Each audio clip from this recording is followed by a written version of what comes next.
Assalamualaikum warahmatullahi wabarakatuh.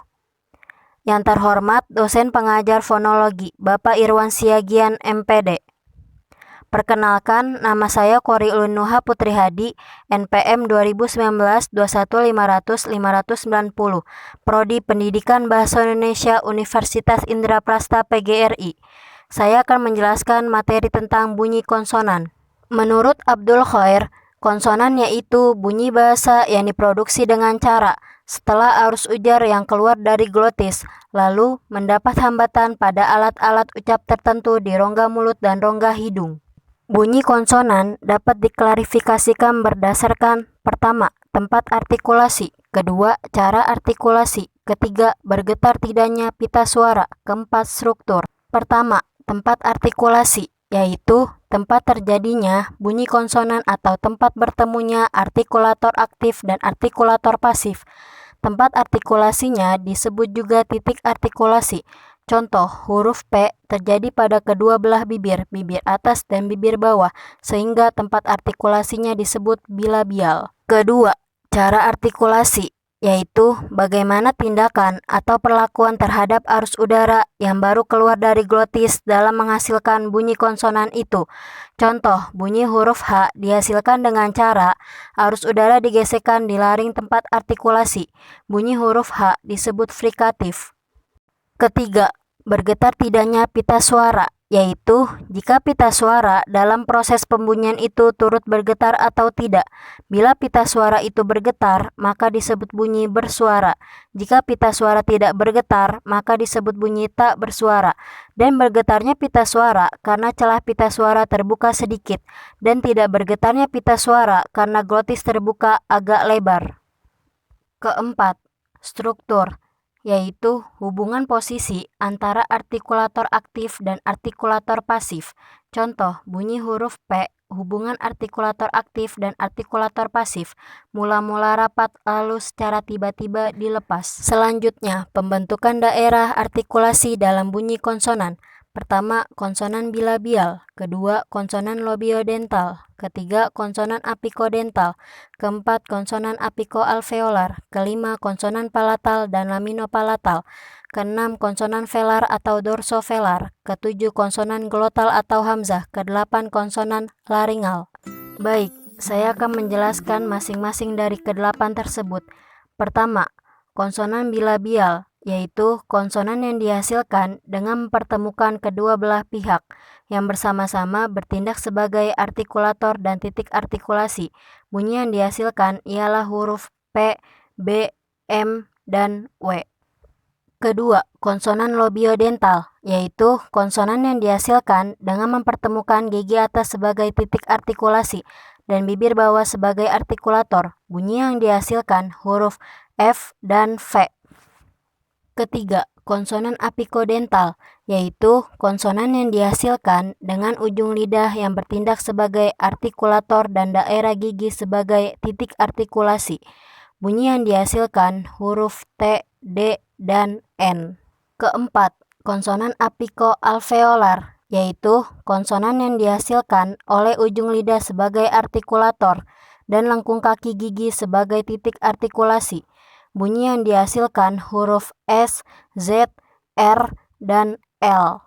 Kelima, konsonan palatal atau laminopalatal, yaitu konsonan yang dihasilkan oleh bagian tengah lidah sebagai artikulator dan langit-langit keras sebagai titik artikulasi. Bunyi yang dihasilkan huruf C, J, S, N, dan Y. Keenam, konsonan velar atau dorsovelar, yaitu konsonan yang dihasilkan oleh belakang lidah sebagai artikulator dan langit-langit lembut sebagai artikulasi. Bunyi yang dihasilkan huruf K, G, dan X. Ketujuh, konsonan glotal atau hamzah, yaitu konsonan yang dihasilkan dengan pita suara yang merapat sehingga menutup celah pita suara. Kedelapan, konsonan laringal, yaitu konsonan yang dihasilkan dengan pita suara terbuka lebar, sehingga udara yang keluar digesekkan melalui glotis. Bunyi yang dihasilkan huruf H. Selanjutnya, cara artikulasi bunyi konsonan. Yang pertama, konsonan hambat atau stop. Kedua, konsonan geser atau frikatif. Tiga, konsonan liukida atau lateral. Keempat, konsonan getar atau trill. Kelima, semivokal. Baik, saya akan menjelaskan masing-masing dari kelima tersebut. Yang pertama, konsonan hambat atau stop, yaitu konsonan yang dihasilkan dengan cara menghalangi udara pada daerah artikulasi. Huruf yang dihasilkan ialah P, T, C, K, B, D, J, dan G. Kedua, konsonan geser atau frikatif, yaitu konsonan yang dihasilkan dengan cara menggesekkan udara yang keluar dari paru-paru. Huruf yang dihasilkan ialah huruf F, V, X, H, S, Z, dan X. Ketiga, konsonan liukida atau lateral, yaitu konsonan yang dihasilkan dengan menaikkan lidah ke langit-langit sehingga udara dikeluarkan melalui sisi lidah. Huruf yang dihasilkan ialah huruf L. Keempat, konsonan getar atau trill, yaitu konsonan yang dihasilkan dengan mendekatkan dan menjauhkan lidah ke alveolum dengan cepat dan berulang-ulang sehingga udaranya bergetar. Huruf yang dihasilkan ialah huruf R. Kelima, semivokal, yaitu konsonan yang pada waktu diartikulasikan belum membentuk konsonan murni. Contoh, semivokal W, bunyi bilabial, huruf W dibentuk dengan tempat artikulasi yang berupa gigi atas dan gigi bawah. Selanjutnya, keadaan pita suara dalam bunyi konsonan. Berdasarkan posisi pita suara atau bergetar tidaknya pita suara, konsonan dapat dibedakan atas konsonan bersuara dan konsonan tidak bersuara. A. Konsonan bersuara, yaitu konsonan yang terjadi jika udara yang keluar dari rongga ujaran menggetarkan pita suara. Konsonan yang dihasilkan ialah huruf M, B, V, N, D, R, J, dan G. B. Konsonan tak bersuara, yaitu konsonan yang terjadi jika udara yang keluar dari rongga ujaran tidak menggetarkan suara. Konsonan yang dihasilkan ialah huruf P, T, C, K, F, X, dan H. Selanjutnya, jalan keluarnya udara bunyi konsonan.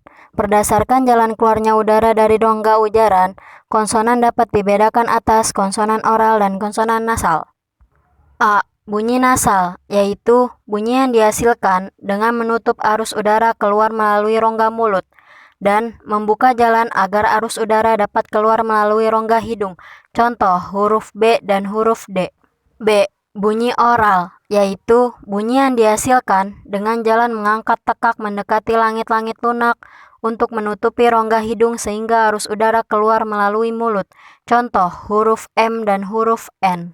Selanjutnya, berdasarkan ada tidaknya hambatan udara atau cara artikulasinya terbagi menjadi tiga. Yang pertama bunyi vokal, yang kedua bunyi konsonan, yang ketiga bunyi semivokal.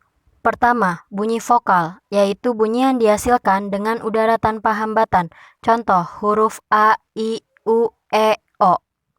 Kedua, bunyi konsonan, yaitu bunyi yang dihasilkan dengan udara mengalami hambatan. Contoh, huruf B dan huruf D, di mana huruf B mendapat hambatan dari kedua bibir, dan huruf D mendapat hambatan pada ujung lidah atau apeks dan gigi atas. Ketiga, bunyi semivokal, yaitu bunyi yang dihasilkan dengan udara meluncur atau bukan tanpa hambatan sama sekali. Contoh, huruf W dan huruf Y. Bunyi huruf W termasuk bilabial dan huruf Y termasuk bunyi laminopalatal. Selanjutnya, berdasarkan besar kecilnya getaran pita suara dan besarnya udara yang keluar dari paru-paru terbagi atas dua macam. Yang pertama, bunyi bersuara, yaitu bunyi yang dihasilkan dengan udara yang besar sehingga pita suara mengalami getaran besar. Contoh, huruf B dan huruf D. Kedua, bunyi tak bersuara, yaitu bunyi yang dihasilkan dengan udara yang kecil sehingga pita suara tidak mengalami getaran besar. Contoh, huruf P dan huruf C. Jadi dapat disimpulkan, konsonan adalah bunyi bahasa yang diproduksi dengan cara setelah arus ujar yang keluar dari glotis, lalu mendapat hambatan pada alat-alat ucap tertentu di dalam rongga mulut atau rongga hidung.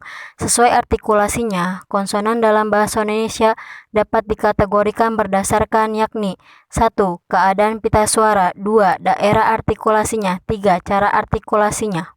Sekian penjelasan materi tentang bunyi konsonan, kurang lebihnya mohon maaf. Terima kasih. Wassalamualaikum warahmatullahi wabarakatuh.